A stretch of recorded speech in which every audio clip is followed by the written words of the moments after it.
안녕하세요, 한성입니다. 보시는 대로 머리를 좀 잘랐습니다.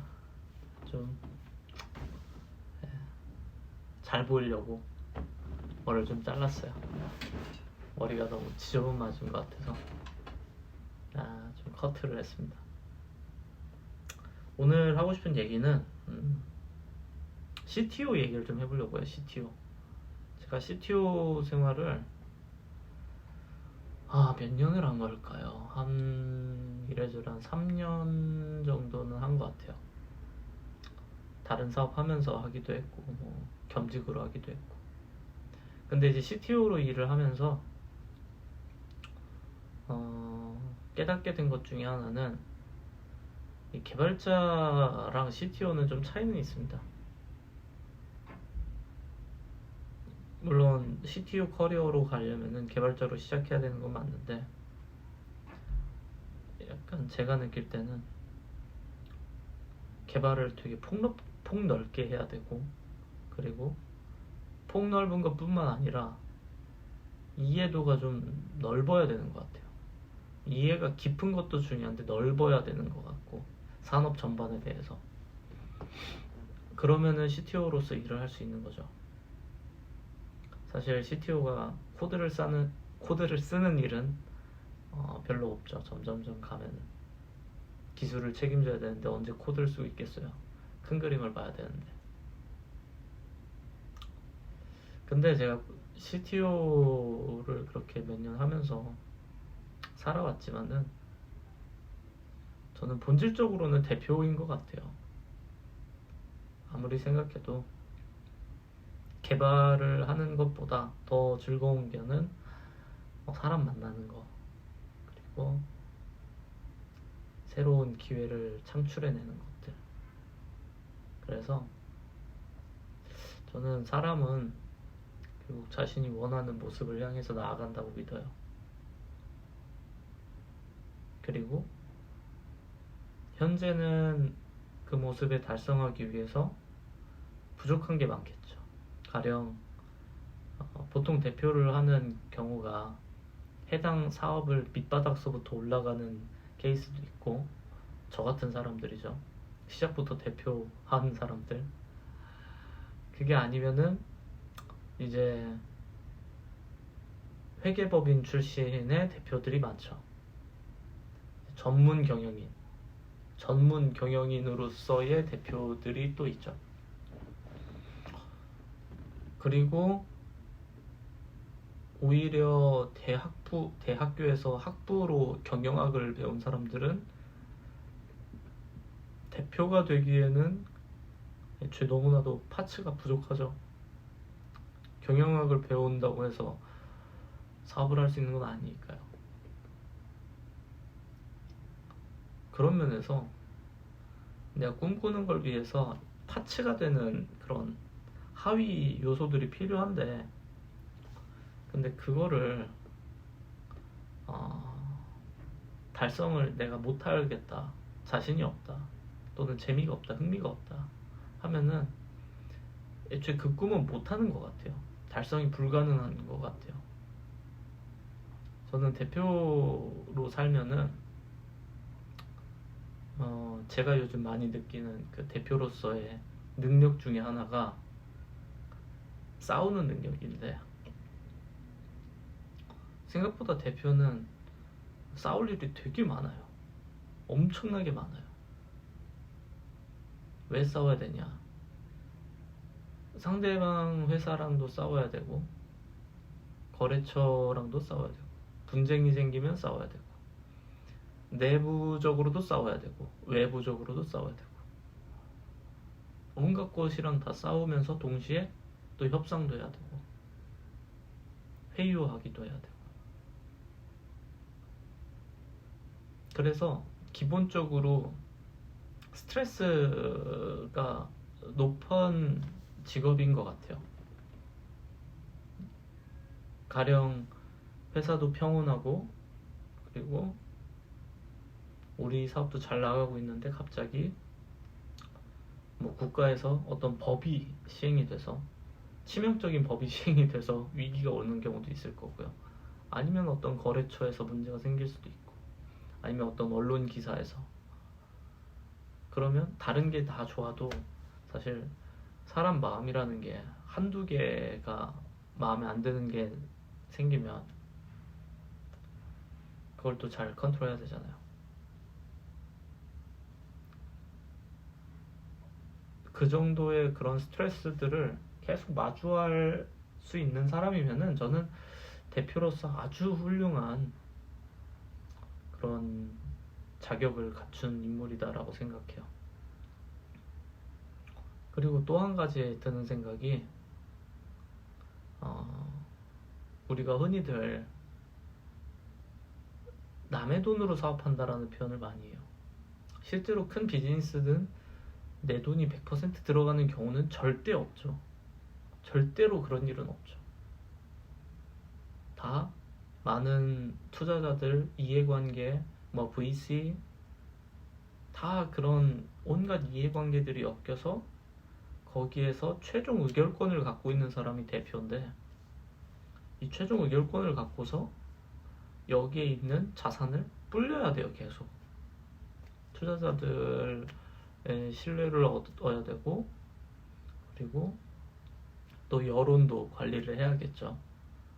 회사가 더 성장해야 되냐, 아니면은 이거를 곳간을 열어서 좀 뿌려야 되냐. 근데 이 과정에서 리더십도 필요하고 협상력도 필요하고, 그러니까 종합 예술인 거죠, 완전히. 근데 저는 그런 삶이 은근히 저한테 맞는 것 같더라고요. 그러고 오히려 이제 CTO는 좀 안 맞고 피곤해요. 피곤합니다. 근데 커리어적으로 보면은 저처럼 사는 것보다 사실 하나를 깊게 하는 게 더 좋은 것 같아요. 그래서 커리어적으로는 만약에 CTO로 간다라고 하면 그냥 CTO로서 롤을 계속 가져가는 게 좋지, 뭐 대표가 됐다가 CTO가 됐다가 뭐 이런 거는 애매한 것 같고, 전 개발자로서는 그런 게 더 좋다고 생각합니다. 그리고 제가 최근에 하나 드는 생각은,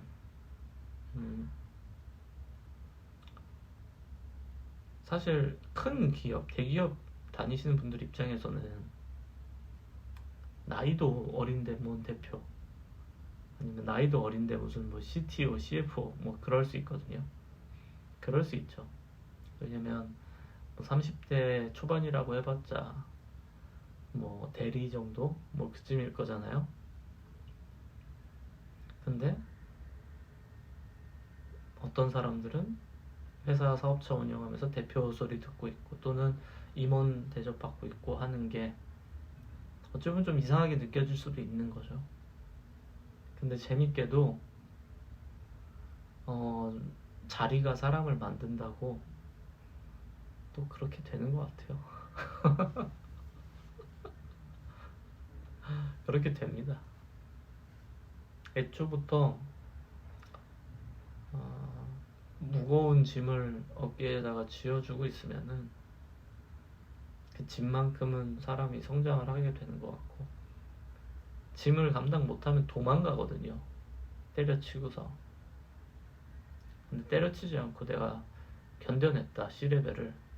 근데 그게 뭐 반년 이 정도가 아니라 뭐 1년, 2년, 3년 이렇게 계속 갔다라고 하면은 저는 그게 그 사람의 자리라고 생각해요. 그 사람이 합당히 있을 만한 자리.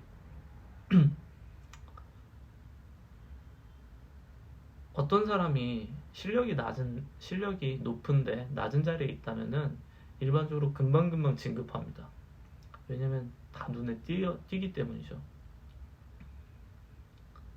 생각보다 이 사회가 능력 있는 사람들을 뽑아가는 속도가 장난이 아니에요. 특히 이제 개발 시장은 더 그렇죠. 특급 개발자 뽑아가는 거는 뭐 장난이 아닙니다. 근데 내가 그 자리를 버티고 있다. 버티는 게 아니라 그걸 막 뚫고 올라간다. 그런 것들이 다 자기를 증명하는 거라고 생각을 하고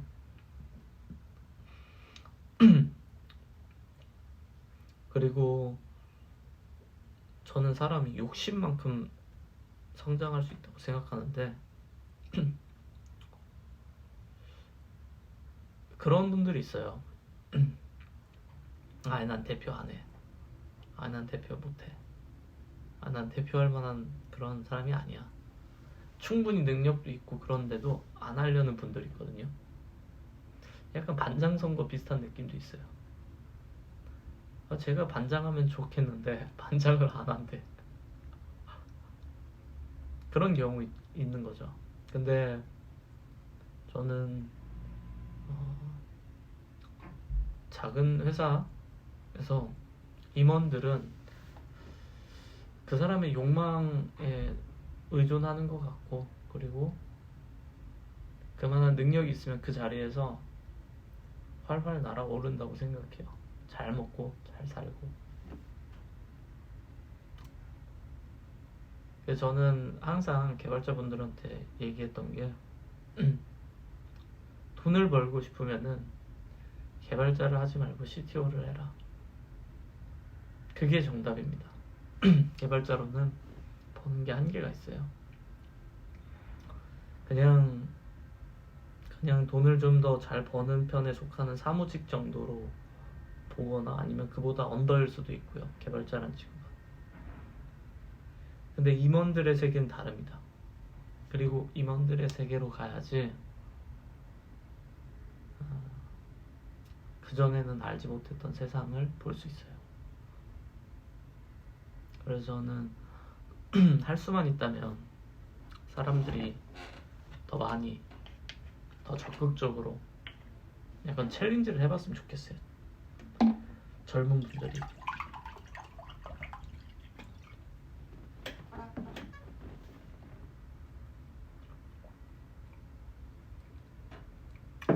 왜냐면은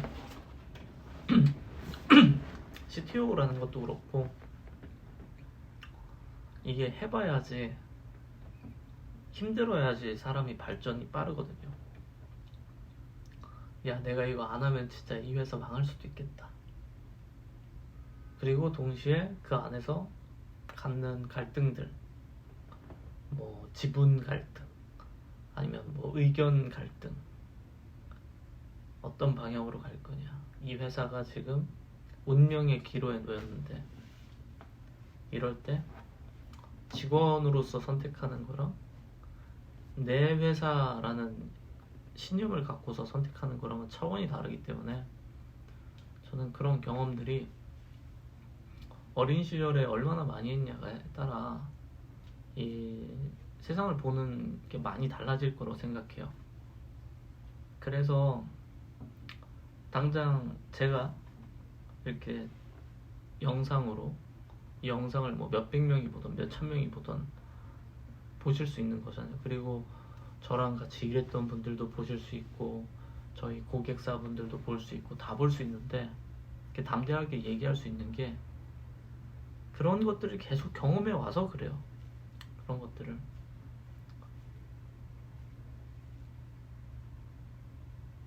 만약에 제가 그런 걸 경험 안 하고 아 이러면 좋겠다라고 막연하게 얘기한다고 하면은 이제 좀 떨리겠죠. 좀 떨리고 경험에도 없는 소리를 하는 거고. 근데 전 그게 다 세상 경험이라고 생각하고 비즈니스 경험이라고 생각해요. 저는 저만의 길을 가고 있어요. 저만의 길. 옛날에는 직장에서 일을 할 건가 확신도 없었고 그냥 인생이 너무 막막했죠. 근데 회사 차리고 그리고 나서는 또 회사도 몇 번 말아먹고 그런 경험을 하다 보니까 이제 약간 배짱이 생긴 거예요. 배짱이 생기고 그리고 담대한 사업을 해낼 수 있겠다는 확신도 생기고 경험치가 생겨서 그런지, 그리고 남들하고 같은 길을 가지 않아도 괜찮다라는 것도 깨닫게 됐고. 근데 좀 힘들긴 합니다, 이렇게 사는 거는. 쭉 보셔서 아시겠지만 살아남으려고 뭐 별짓을 다 하잖아요. 유튜브도 했었고 책도 쓰고 강의도 하고 뭐. 근데 결과적으로 그런 경험들이 스토리를 만들어준 것 같고 그런 것 같아요. 뭐 언제나처럼 뭐 주제는 없이 이것저것 떠들어 봤는데, 오늘의 영상을 좀 요약하면은 그렇습니다. CTO가 돈 벌기에 좋아요. 개발자분들은 개발이 적성이면은 CTO를 하셔야 됩니다, 돈 벌려면. 근데 돈이 그렇게까지 목적이 아니면 상관없고. 그리고 두 번째로 하고 싶은 얘기는, 내가 그 자리에서 몇 년 버티면은 그게 내 옷이 되는 것 같아요. 내 핏이 되는 것 같아요. 그냥 몇 년 버틴 것 자체가 증거인 거죠. 근데 그게 부당한 자리여도 똑같다고 생각해요. 그런 경우 있잖아요. 아, 나는 이런 곳에 있을 사람이 아닌데 라고 하는 분들. 물론 뭐 그럴 수도 있는데, 만약에 그게 아주 오랫동안 지속되면서 소위 말해서 이제 콜업이 없다면은 그건 좀 심각한 문제인 것 같아요. 내가 정말로 여기에서 특출난 인물인데 콜업이 없다, 이건 좀 이상한 거잖아요. 이건 좀 이상한 거죠. 미인은 집 안에만 있어도 사람들이 찾아온다는 말이 있어요. 집 밖에 나가지 않아도 수소문해서 찾아온다고. 저도 예전에 좋아하던 여자의 집에 몰래 놀러 갔던 그런 기억이 나는데, 원래 미인은 그렇습니다. 피곤해요, 미인은. 내가 조직 내에서 능력이 있으면 티가 납니다. 그래서 콜업이 되고 올라가게 되는 거고, 그게 아니면 좀 이게 나한테 맞는 핏인가 하는 걱정을 해야 되는 것 같아요. 어쨌든 그렇고, 그런 면에서 저는 이렇게 온갖 일들을 하면서 약간 이상한 삶을 살고 있는데, 어찌 보면 이게 맞는 옷인가 싶기도 해요. 이게 나한테 맞는 옷인가.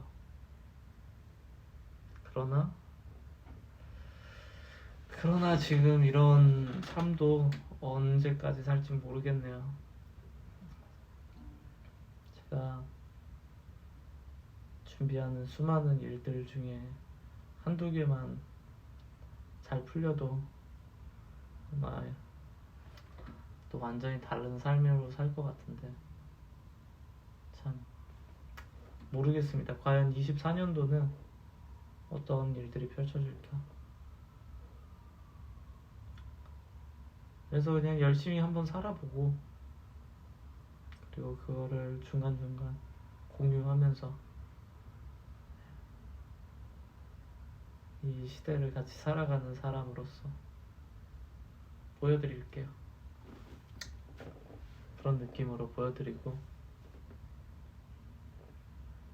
저 같은 사람은 이렇게 산다,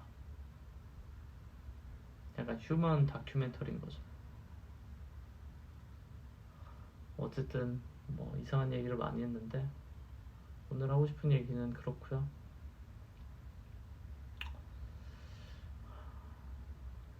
딴 얘기긴 한데,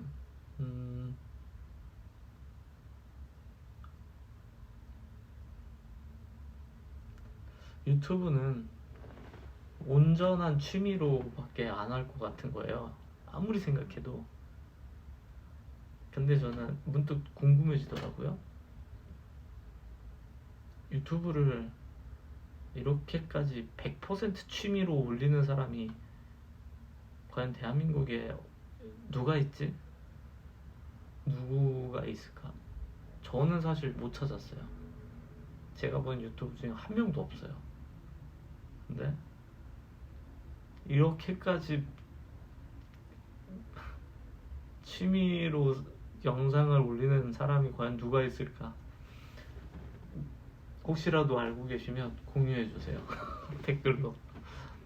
근데 링크로 달면은 그게 유튜브에서 감춤 처리 같은 게 되는 것 같더라고요. 뭐 홍보성으로 판단해서 그런지 몰라도.